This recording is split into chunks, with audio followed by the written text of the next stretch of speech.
Si Dios creó a Satanás perfecto, ¿de dónde vino su maldad si Dios es perfecto? ¿Cómo entró el mal en el mundo? ¿De dónde vino el deseo inicial de maldad de Satanás? Como todos los ángeles, Dios creó inicialmente a Satanás a través del ministerio de su Hijo Jesucristo, según lo confirmado en Juan 1, 1-3. En el principio, aquel que es la palabra ya existía, estaba con Dios, y era Dios. Desde el principio, la palabra estaba con Dios. Por medio de la palabra, Dios hizo todas las cosas, y nada de lo que existe fue hecho sin ella. Todas las criaturas deben su existencia a Dios, y nada fue creado sin Él. Es importante destacar que todas las creaciones de Dios eran perfectas, incluido Lucifer, que más tarde se convertiría en Satanás. Como la humanidad y algunos ángeles, se corrompieron. La caída de Satanás de la gracia es verdaderamente notable. Para entender esto, escuchemos cómo el profeta Isaías habló sobre el origen y la caída de Satanás. ¿Cómo caíste del cielo, oh lucero, hijo de la mañana? ¿Cómo fuiste derribado a la tierra, tú que debilitabas a las naciones? Tú que decías en tu corazón, subiré a los cielos, elevaré mi trono por encima de las estrellas de Dios. Me sentaré en el monte de la congregación en los lados del norte. Subiré sobre las alturas de las nubes, seré semejante al Altísimo. Pero a las profundidades del Sheol serás llevado, al fondo del abismo. Ezequiel intentó una imagen aún más sorprendente del estado original de Satanás. Estuviste en Edén, jardín de Dios. De toda piedra preciosa era tu cubierta, sardónice, topacio, diamante, berilo, ónice, jaspe, zafiro, carbunclo, esmeralda y oro. En ti se hacían tus tambores y tus flautas. El día que fuiste creado fueron preparados. Tú, querubín protector ungido, y te establecí. Estuviste en el santo monte de Dios. En medio de las piedras de fuego te paseabas. Perfecto eras en todos tus caminos desde el día que fuiste creado, hasta que se halló iniquidad en ti. Por la multitud de tus negocios se llenó tu interior de violencia, y pecaste. Por eso te arrojé profanado del monte de Dios, y te destruí, querubín protector, de en medio de las piedras de fuego. Pero también convenciste a una parte de los ángeles a unirse a ti contra Dios. Algunas estimaciones sugieren que aproximadamente 1/3 de los ángeles siguieron a Satanás en su rebelión. En este punto, Satanás y sus ángeles se convirtieron verdaderamente en malignos y opuestos a Dios, a su plan divino y a los seres humanos que Él creó. La palabra perfección captura las cualidades personales y morales excepcionales de Satanás en su creación.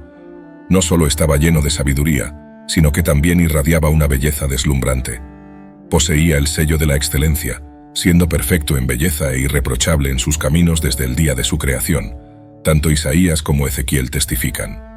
En el universo, también queda claro que tenía una relación especial y cercana con Dios. Residía en la montaña sagrada de Dios, que simboliza el lugar de la gloria visible de Dios.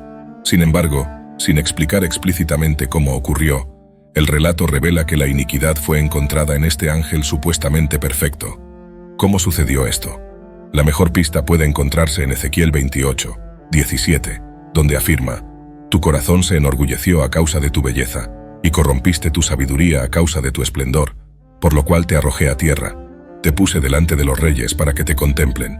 Debido a la naturaleza orgullosa y egocéntrica de Satanás, su sabiduría fue oscurecida. Se volvió obsesionado consigo mismo, meditando sobre su propia belleza, en lugar de enfocarse en la gloria de Dios. Esto llevó a su caída. Esta historia destaca el peligro del orgullo y la autoobsesión. Jesús describió haber presenciado la caída de Satanás del cielo como un relámpago. Para comprender plenamente lo que Jesús quiso decir, veamos el contexto. Sucedió cuando 70 discípulos regresaron después de que Jesús los enviara a evangelizar y preparar el camino para Jerusalén. Al regresar, estaban llenos de alegría y quizás de orgullo personal. Informaron a Jesús: «Señor, hasta los demonios se sujetan a nosotros en tu nombre». Fue entonces cuando Jesús los advirtió contra el orgullo diciendo: «Yo veía a Satanás caer del cielo como un relámpago». Jesús estaba alertando contra el orgullo excesivo, indicando que el placer con su autoridad sobre los demonios no debería llevarlos a un orgullo excesivo. El orgullo es un pecado que puede conducir a otros pecados, así como el exceso de arrogancia causó la caída de Lucifer y su expulsión del cielo. Los discípulos deberían tener cuidado para evitar ese peligro en su ministerio. Se habían exaltado debido a su orgullo, deberían aprender de su caída y permanecer humildes en su ministerio. Como consecuencia de su mala conducta y rebelión, Dios destronó a Satanás, y él fue expulsado de su posición privilegiada en el monte santo de Dios, y vino a la tierra. Tras su pecado original, su castigo lo espera en forma de fuego eterno, como se menciona en Mateo 25:41. Satanás trajo el mal al mundo, a pesar de ser perfecto en su creación, porque el mal se originó en él a medida que desarrollaba orgullo y arrogancia, transformando algo de belleza y perfección en pecado e imperfección. Estas son algunas de las cosas que el orgullo llevó a Satanás a contemplar y tentar contra Dios. Aunque ya tenía acceso a la presencia de Dios, Satanás buscaba 1. Elevar su trono por encima de las estrellas de Dios, lo que simboliza su deseo de elevar su autoridad por encima de otros seres celestiales. 2. Sentarse en el monte de la asamblea, lo que indica que aspiraba a gobernar sobre todos los asuntos. 3. Ser como el Altísimo, lo que representa el apogeo de su autoafirmación y rebelión, mostrando su audaz ambición de ser igual a Dios. Debido a la rebelión causada por su orgullo y autoabsorción, la personalidad de Satanás sufrió un cambio profundo, pasando de perfecta a imperfecta. La santidad que una vez obtuvo de su Creador se perdió, y la corrupción tomó su lugar.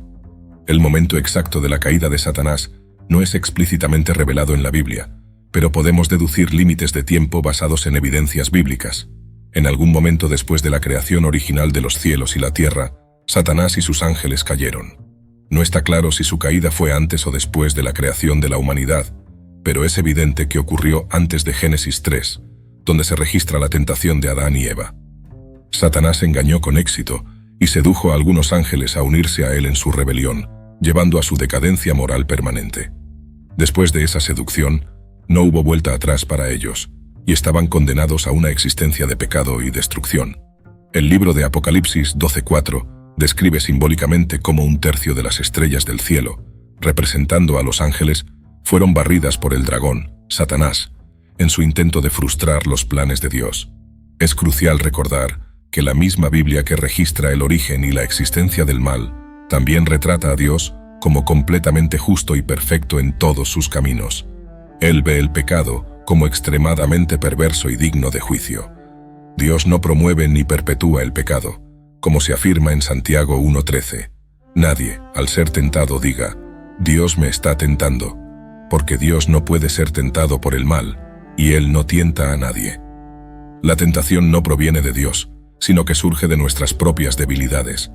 Dios está más allá de la tentación, y Él no tienta a nadie.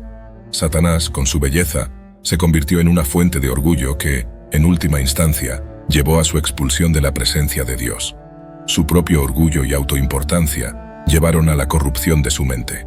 Aún impulsado por el orgullo, busca desafiar a Dios. Comprender el orgullo de Satanás sirve como una lección de precaución para nosotros, ayudándonos a evitar tal orgullo en nuestras propias vidas. A través de la presencia del Espíritu Santo, podemos resistir el orgullo y mantenernos humildes, recordando siempre la lección de la caída de Satanás y el peligro de la autoexaltación.